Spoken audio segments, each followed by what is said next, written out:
Hi, good afternoon, everyone. So, today we are going to start with the topic of series. We have already done sequences in the previous class, and today we want to talk about what is a series. So, first of all, please try to understand that a series is basically given by summation. Summation. So, for example, if I were to tell you that I have a sequence where an is 1 by n, right? An is 1 by n. Then basically what I am telling you is that I have the terms which look like this.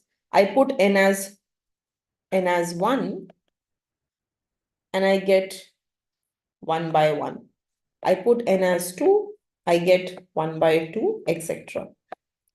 So therefore what happens is that my sequence looks like this. 1, comma 1 by 2, comma 1 by 3, comma 1 by 4, and so on. This is how my sequence looks like. But now we are talking about series. So in series, what happens is that instead of writing these terms like this, you have summation 1 by n, and suppose n goes from 1 to infinity if it is an infinite series. Infinite series means the sum is going to be infinite. So it goes from 1 to infinity. Now, when this goes from 1 to infinity, what is going to go ahead and happen is that again, you can start plugging in. So if I put n as 1, it means I will get the first term. So 1 by 1, it means 1. But when I put n as 2, it means that I need to add the first term to the second term. So 1.5. When I put n as 3, it means I need to add the first term with second term with third term. The sum of first three fractions. When I put n as 4, it means I need to add 1 by 1 plus 1 by 2 plus 1 by 3 plus 1 by 4 and so on. So please try to understand here that a series is represented by summation. And when I have an infinite series, I am going from 1 to infinity. So the summation goes from 1 to infinity. Now, try to read this definition. If xn is sequence in R, then the infinite series generated by it is the sequence S is equal to Sk defined by. So this is exactly what I have written here. That if n is 1, that means I will get S1. Then I will only have x1, the first term. If n is 2, I want to find S2, and I will be adding the first two terms. Now these S1, S2, S3, Sk and so on, where you add, because you're not adding till infinity, you're just adding the first term or the first two terms or the first three terms and so on. So these S1, S2, S3 and so on, they are actually called as partial sum. They are actually called as partial sum. So you have these giving you the partial sums, right? Okay.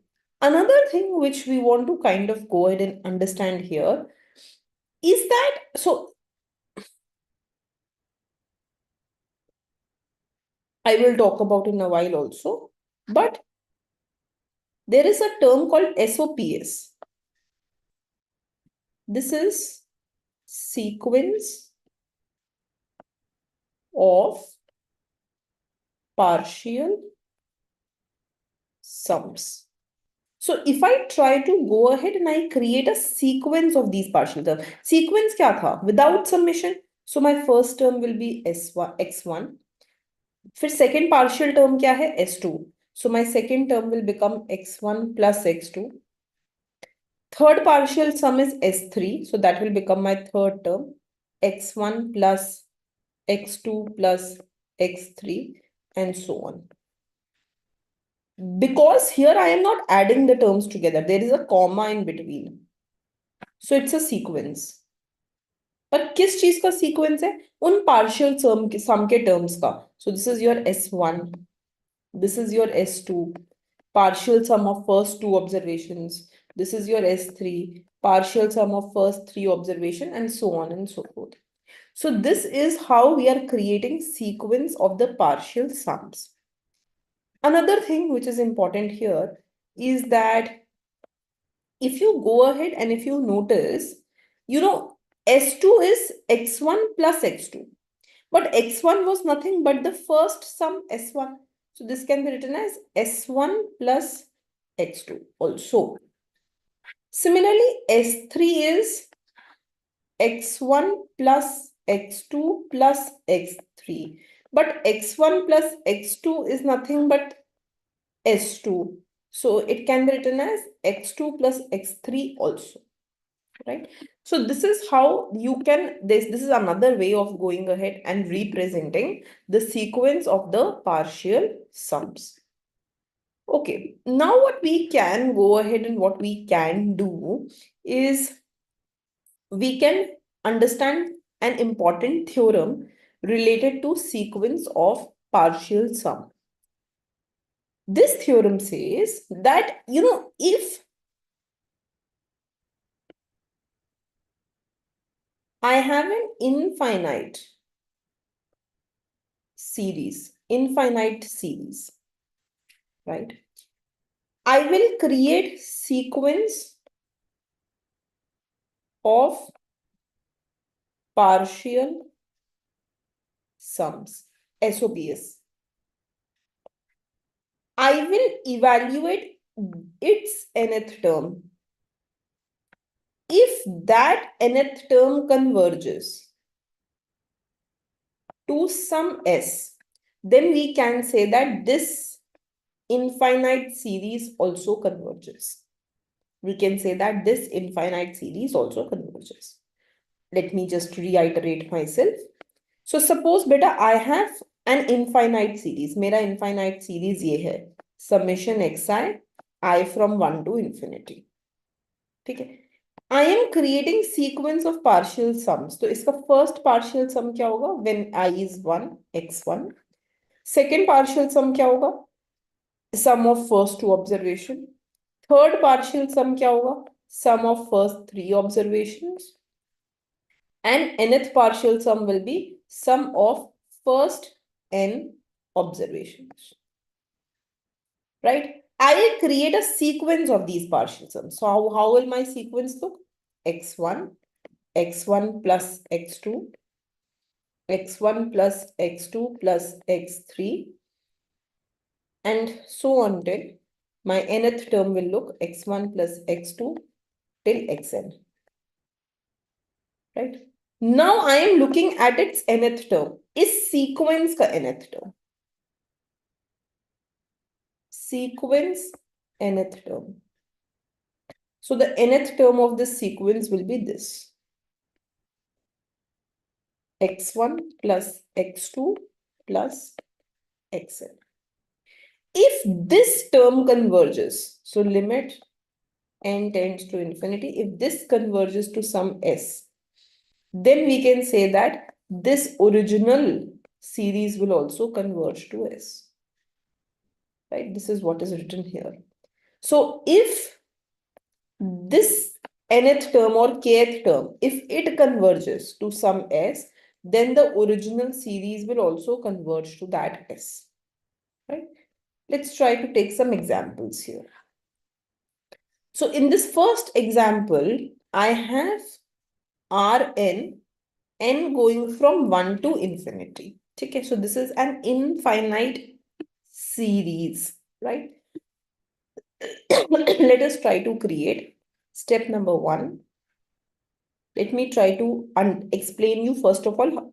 I'll go slow with the first example, beta. कि series कैसा दिखता है ये वाला. So series means summation Rn n from 1 to infinity. This is how my series looks. Okay. Let's try to create sequence of partial sum. So first term will look like r to the power 1, which means r. Second term will look like r to the power 1 plus r to the power 2, that means r square. Third term will look like r to the power 1 plus r to the power 2 plus r to the power 3. And the nth term will look like r to the power 1 plus 2 plus 3 till r to the power n. Now, let us try to go ahead and let us try to find out how the sequence look. You don't have to really show these steps. I am just going ahead and telling you because it's the first time that we are doing what a series is. माने ये steps में ऐसा sequence बनाकर ये सब करने का जरूरत नहीं है. You can just test at the nth term. So the sequence will look like R1 plus R1 plus R to the power 2, R1 plus R2 plus R3 and so on. This will be sequence. The nth term of this sequence will be this only. It will be R to the power 1 plus R to the power 2 till R to the power n. And I want to check how the nth term acts as n tends to infinity. Now we know that this is a GP beta. This is a geometric progression. And for GP, we know the sum of geometric progression is A 1 minus R to the power n upon 1 minus R. Yahi hota hai sum. So it means the sum can look like first term 1 minus R to the power n upon 1 minus R limit n tends to infinity. Right? Now what will happen is I will get here R upon 1 minus R minus R into R to the power n upon 1 minus R limit n tends to infinity. Right? Now just try to understand something important here. So यहाँ पे तो there is no n beta. It's a constant. So constant का limit n tends to infinity will be the constant itself. Minus R upon 1 minus R is also a constant. Limit n tends to infinity, R to the power n. And we have studied in limits that limit n tends to infinity for a power series, it will approach 0 only when mod of R is less than 1. And it will approach infinity if mod R is greater than 1. We have studied this thing, isn't it? So which means that we know that this part, it will converge to 0 only when mod R is less than 1. That means it's a decimal, it's a fraction, right? Fraction ka power series will converge. I have given you examples of this. So it means that when I have mod R less than 1, it should go ahead and this part should converge to 0. So I will get R upon 1 minus R minus R upon 1 minus R into 0. And that will give me R upon 1 minus R. And when will this happen? Only when this condition is satisfied, that the common ratio is less than 1. Then it will converge to a number. And since the nth term is converging for this SOPS, तो जो actual series है वो भी converge करेगी. So if you understand this now, we have shown that a geometric progression series, this was a GP beta, है ना? This is a GP. GP क्या होता है? GP is any series which has a common ratio, like AR square, AR square, AR cube, right? There is a common ratio. If I do AR by A, I will get R. If I do third term divided by second term, I will get R. There is a common ratio. And we know that for such series which have a common ratio, the sum of such series is first term 1 minus R to the power n upon 1 minus R. Now we are saying that this geometric progression series, it will converge only if mod of R is less than 1. If the common ratio is less than 1, then it will go ahead and converge. That is what we are suggesting in this case. I hope this is clear to you.